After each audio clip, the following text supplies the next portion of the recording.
बिस्मिल्लाहिर्रहमानिर्रहीम। अस्सलामु अलैकुम जवानों और जवानियों, welcome back to the new lecture of current electricity. Now जवानों, आज के लेक्चर में हम लोगों ने बहुत इंपॉर्टेंट टॉपिक को समझना है and that topic is Kirchhoff's laws. ठीक है जी। अब बाज़ लोग इसे किरचॉफ लॉ कह देते हैं, बाज़ लोग इसे किरचॉफ्स लॉज कहते हैं। I don't know what's the real pronunciation, लेकिन मैं किरचॉफ ही कहता आ रहा हूं तो किरचॉफ ही मैं कह देता हूं। ठीक है जी। सो किरचॉफ लॉज हम यूज कहां पर करते हैं, पहले तो मैं ये बता देता हूं। जब हमारे पास बहुत कॉम्प्लेक्स सर्किट्स आ जाते हैं, ऐसे सर्किट्स कि जिसमें हम ओम्स लॉ अप्लाई नहीं कर सकते, और अगर कर भी सकते हैं तो हमें थोड़ा सा मुश्किलात के थ्रू होके या गुजर के जाना पड़ता है और फिर ओम्स लॉ अप्लाई करना पड़ता है, तो वहां पर फिर हम उस सर्किट को इजीली सॉल्व करने से के लिए क्या करते हैं, शिफ्ट करते हैं टुवर्ड्स व्हाट, किरचॉफ्स लॉज। ठीक है जी। सो किरचॉफ हमारे पास दो लॉज हैं। एक है हमारे पास किरचॉफ्स करंट लॉ, जिसे हम केसीएल कहते हैं, या जिसे हम जंक्शन रूल भी कह देते हैं, किरचॉफ्स जंक्शन रूल इस तरह भी कह देते हैं। दूसरा है किरचॉफ्स वोल्टेज लॉ, जिसे हम केवीएल कहते हैं, किरचॉफ्स वोल्टेज लॉ, जिसे हम लूप रूल भी कह देते हैं। अब ये जंक्शन रूल क्या है, ये तो आप आज समझ सकोगे, बिकॉज आज के लेक्चर में हम समझने वाले हैं क्या, आज के लेक्चर में हम प्योरली केसीएल समझेंगे, यानी किरचॉफ्स करंट लॉ, और कमिंग लेक्चर में फिर हम इंशाल्लाह से केवीएल समझेंगे। ठीक है जवानों, ठीक है, यहां तक तो क्लियर हुआ। So in today's lecture we are going to understand KCL, that is all about a junction rule, यानी किरचॉफ्स करंट लॉ। ठीक है जी। सो अब मैं ऐसे कर लेता हूं कि जरा मैं ये केसीएल जो है वो दरमियान से मिटा देता हूं, sorry I should say KVL, क्योंकि आपको पता लग गया है कि ये हम नेक्स्ट लेक्चर में पढ़ने वाले हैं, तो इसको मैं फिलहाल साइड में कर देता हूं। ठीक है जवानों, ओके। नाउ जवानों, बात ये है कि what does KCL means. KCL को समझने से पहले मैं आपको ये सर्किट या ये सिंपल एक जंक्शन दिखा देता हूं। What is junction? By the way, junction को नोड भी कह दिया जाता है। जब हम वायर्स को आपस में मिलाते हैं और जहां पर हम उन्हें जोड़ देते हैं ना, that point is called junction, या उसे हम नोड भी कह देते हैं। ठीक है जी। अब अगर मैं आपसे कहूं कि लेट अस से ये आपके पास रेजिस्टर्स का एक नेटवर्क है, या आप ऐसे इमेजिन कर लो कि ये एक्चुअली वायर्स हैं, और ये जो मैंने यहाँ पर रेजिस्टर शो किया है, ये एक्चुअली शो कर रहा है इन वायर्स की अपोजिशन को, यानी इन वायर्स की रेजिस्टेंस को, बिकॉज हर एक वायर की अपनी एक रेजिस्टेंस की वैल्यू है। ठीक है जी। तो अब अगर मैं आपसे कहूँ कि लेट से कि यहाँ पर करंट जो है ये मूव कर रहा है like this, right, let me call this I1, and similarly यहाँ पर करंट मूव कर रहा है like this, let me call this I2, और यहां पर करंट मूव कर रहा है like this, let me call this I3। ठीक है जी, ओके। और यहां पर करंट मूव कर रहा है something like this, let me call it I4, और यहां पर भी करंट मूव कर रहा है like this, let me call it I5। ठीक है जी। अब अगर आप एरोस को देख लो, एरोस शो कर रहे हैं करंट की डायरेक्शन को। ठीक है जी, थोड़ा सा इनको क्लियर कर देता हूं ताकि आपको देखने में आसानी हो। अब केसीएल आपसे ये कहता है कि सिंपल जी, the sum of all the currents entering into the junction, by junction I mean this point, this is a junction. ठीक है जी, जहां पर आपने उन्हें जोड़ा हुआ है। So the sum of all the currents entering into the junction must be equal to sum of all the currents that is leaving the junction और that is exiting the junction. Simple बात है। ठीक है जी। सो इसका मतलब ये हुआ कि अगर मैं यहां पर एंटरिंग करंट्स को देख लूं, तो एंटरिंग करंट कौन से हैं, एक ये हुआ, ये वाला एंटर कर रहा है इनटू द जंक्शन, एक ये वाला हुआ और एक ये वाला हुआ। तो मैं यहां पर लिख सकता हूं क्या, यहां पर मैं लिख सकता हूं कि sum of entering currents, sum of I, लेकिन कौन सा आई, जो कि एंटर कर रहे हैं, must be equal to sum of कौन सा करंट, जो कि लीव कर रहे हैं या एग्जिटिंग कर रहे हैं। ठीक है जी, लीविंग द जंक्शन। तो एंटरिंग अगर आप देख लो तो कितने करंट्स हैं, 1, 2 और 3। ये तीन क्या कर रहे हैं, ये इस जंक्शन की तरफ जा रहे हैं, राइट जवानों। सो हम लिख देंगे एंटरिंग करंट में क्या लिख देंगे कि आपके पास हुआ I1 plus I2 plus I3 is equal to, ठीक है। अब अगर आप I4 को देख लो तो I4 is a current that is leaving the junction, and similarly I5 is a current that is leaving the junction as well.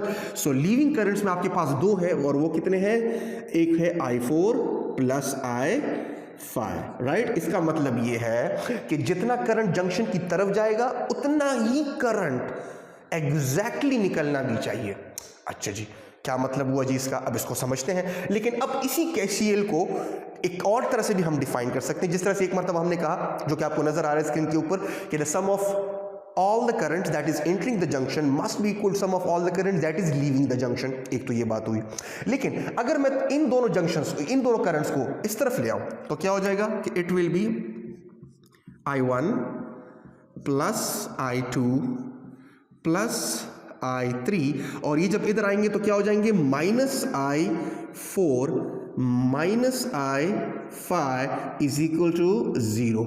ऐसे लिख सकता हूं, बिल्कुल लिख सकता हूं। और अगर इसको मैं ऐसे लिखना चाहूं, देखते जाएं जरा, कि it will be I1 plus I2 plus I3 and plus minus I4 and plus minus I5 is equal to 0, right. इसका क्या मतलब हुआ? इसका मतलब ये हुआ, अब हम इसी को इस तरह से भी डिफाइन कर सकते हैं, या किरचॉफ्स करंट रूल को या लॉ को इस तरह से भी जो है वो स्टेटमेंट लिख सकते हैं कि the sum of all the currents at a junction must be equal to 0, or I should put it like this, that the algebraic sum of all the currents at a junction must always be equal to 0। algebraic का लफ्ज़ क्यों लगा रहा हूँ?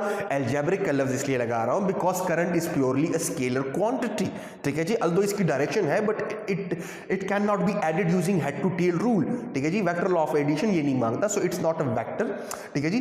so हम algebraic sum यहाँ पर कर सकते हैं, डायरेक्शन को इंक्लूड करने की कोई जरूरत नहीं है। The direction of the current is always along the length of the wire. तो सिंपल बात यह है कि the sum of all the currents at a junction must be equal to 0। तो यहां से एक और आपको डेफिनेशन मिल गई। और एक और बात यहां पर अगर आप देख लो, वो करंट्स जो कि इंटर कर रहे हैं, राइट, उन्हें हम, उनके साथ हमने पॉजिटिव साइन लगाया हुआ है, और वो करंट्स जो कि लीव कर रहे हैं, right, these two are leaving currents, अगर आप देख लो तो उनके साथ नेगेटिव आ गया है। तो एक कन्वेंशन भी चला आ रहा है कि जो करंट इंटर होता है जंक्शन के ऊपर उन्हें आप पॉजिटिव लो, और जो करंट लीव करता है फ्रॉम अ जंक्शन उसे आप नेगेटिव लो। या उल्टा भी ले सकते हो कि जो करंट इंटर करता है उन्हें नेगेटिव ले लो, यानी इन तीनों को नेगेटिव ले लो, और जो करंट लीव करेगा फिर उन्हें पॉजिटिव ले लो। इन चारों का या इन पांचों का सम क्या आना चाहिए? 0। अच्छा, अब ये आपके पास एक दूसरी डेफिनेशन हुई। अच्छा, KCL का बेसिक जो उसके बिहाइंड मुहर्रिकात है वो क्या है? Kirchhoff's law is based on the law of conservation of charge. याद रखिएगा, किरचॉफ्स करंट लॉ, यहां पर मैं लिख देता हूं, KCL इज बेस्ड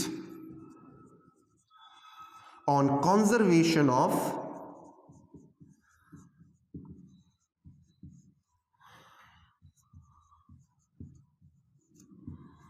चार्ज, ठीक है जी।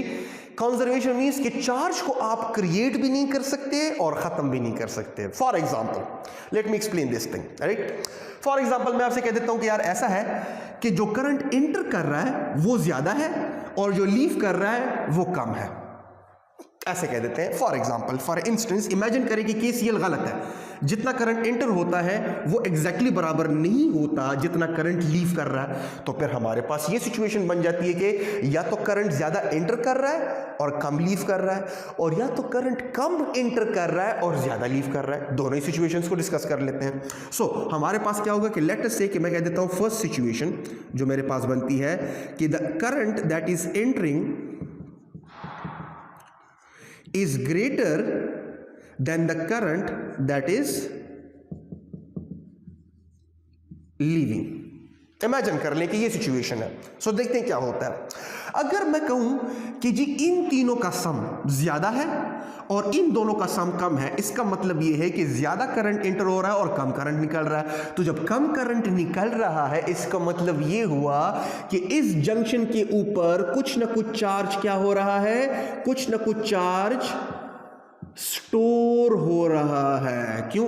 Because what is current? It is the rate of flow of charge. तो अगर ज्यादा करंट जा रहा है और कम निकल रहा है तो ज्यादा चार्ज इंटर हो रहा है और कम चार्ज निकल रहा है। तो ज्यादा चार्ज जब इंटर होगा और कम निकल रहा है तो इसका मतलब इस जंक्शन के ऊपर कुछ ना कुछ चार्ज क्या हो रहा है? स्टोर हो रहा है। Is it clear? Which is not possible. जब आप दो वायर्स को जोड़ते हो तो क्या उधर चार्ज स्टोर होने लग जाता है? क्या उस जंक्शन से कैपेसिटर बन जाता है कि वो चार्ज को एक प्लेट के ऊपर स्टोर करे, दूसरे को नेगेटिव नेट नेगेटिव स्टोर करे? ऐसे नहीं होता, ठीक है। सो इसका मतलब ये कि दिस इज नॉट पॉसिबल। इसका मतलब है कि यहां पर चार्ज क्रिएट हो रहा है जो कि पॉसिबल नहीं है। अच्छा, चलिए दूसरे सिचुएशंस पे आ जाते हैं। दूसरा क्या सिचुएशन होगा कि दूसरी जो सिचुएशन होगी या सिनेरियो होगा वो ये होगा कि एंटरिंग करंट जो है वो कम है और लीविंग करंट जो है वो क्या है, वो ज्यादा है। तो अगर ये सिचुएशन है, इसका मतलब है कि इन तीनों का सम कम है, यानी कम करंट जा रहा है, और उधर से जो निकल रहा है यानी इन दोनों का सम वो ज्यादा है। तो फिर ये तो तब होगा जब इसका मतलब ये हो कि यहां पर ऑलरेडी कुछ चार्ज पड़ा था या यहां पर कोई चार्ज जो है वो खुद ब खुद बन रहा है कि इधर कम जा रहा है और उधर से ज्यादा निकल रहा है। तो जब ज्यादा निकल रहा है इसका मतलब है यहां पर कुछ चार्ज खुद से बन रहा है जो कि पॉसिबल नहीं है, बिकॉज चार्ज कभी आप क्रिएट भी नहीं कर सकते।